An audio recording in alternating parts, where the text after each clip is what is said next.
You think you know Moses? Red Sea, burning bush, 10 commandments. But there are 3 miracles buried in the text that completely change everything you think you know about divine power.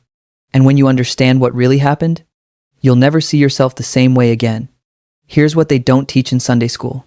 Moses wasn't special. I know, that sounds crazy. But the Bible literally says he was slow of speech. He argued with God. He didn't want the job. So how did an ordinary, insecure shepherd perform miracles that still echo through history? That's the real mystery. And these 3 hidden miracles?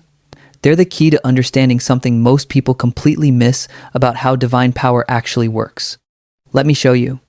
Miracle number 1. The bitter water. You've probably never heard this one. Exodus chapter 15. Right after the Red Sea miracle, everyone's hyped, celebrating. They walk 3 days into the desert. No water. They find a spring. Finally.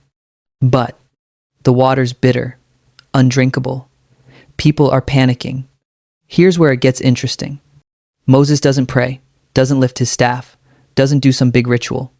God tells him, throw a tree into the water. That's it. A tree. A random piece of wood. Moses throws it in. Water becomes sweet. Everyone drinks. Now here's what nobody tells you about this miracle. The tree didn't have magic properties. God didn't zap it with holy energy. The miracle happened because Moses trusted the instruction, even though it made zero logical sense. Think about that.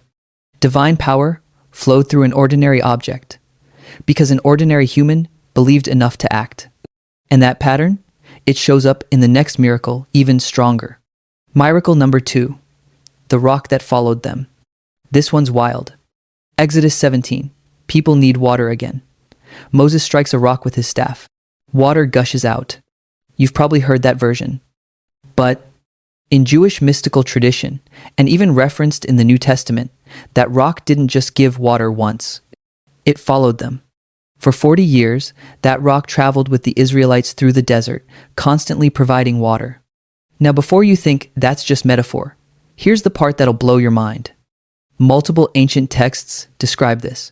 Rabbinical writings, Philo of Alexandria, even Paul mentions it in 1 Corinthians. A physical rock, providing supernatural sustenance for decades. Here's the pattern emerging. Moses struck the rock once. The miracle continued forever. What does that tell you about how divine power works? It's not about constantly forcing things. It's not about repeating the ritual over and over. It's about one aligned action, and then trusting the flow. But the third miracle? This is where everything clicks into place. Miracle number 3, the hands that held victory. Exodus 17 again, different story. Israel's fighting the Amalekites, battles raging. Moses stands on a hill, holds his staff up. When his hands are raised, Israel wins. When his hands drop, they start losing. Simple story, right? Wrong. Here's what actually happened. Moses got tired, his arms got heavy, he couldn't hold them up anymore. So Aaron and Hur, 2 regular guys, grabbed rocks, made Moses sit down, and held his arms up for him. The miracle didn't stop when Moses got weak. It continued because other people stepped in to support the channel. Think about what that means. The divine power flowing through Moses didn't require his strength. It required alignment. As long as the position was held, the intention was maintained, the miracle continued. Even when the chosen one got exhausted. So, here's the question nobody wants to ask. If Moses was just an ordinary person, if the miracles worked through trees and rocks and other people holding him up, if the power came from source, not from Moses himself, then what does that mean about you? See, we've been taught that miracles are for special people. Prophets, saints, the chosen ones. But every single one of these hidden miracles shows the opposite. Moses was slow of speech, he was insecure, he argued with God. He used ordinary objects, he got tired, he needed help. And through him, the impossible became possible. The bitter water turned sweet, because he trusted and acted.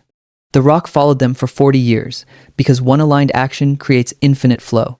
The battle was won, because community held the frequency when he couldn't. Here's what they don't want you knowing. You are not separate from Source. You never were. The same divine power that flowed through Moses, it's flowing through you right now. The question isn't, am I special enough? The question is, am I willing to trust the instruction, even when it makes no sense? Those 3 miracles aren't ancient history. They're a blueprint.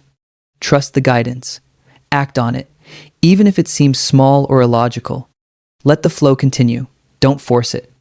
And when you get tired, let your community hold you up. You're not learning about Moses. You're remembering what you are.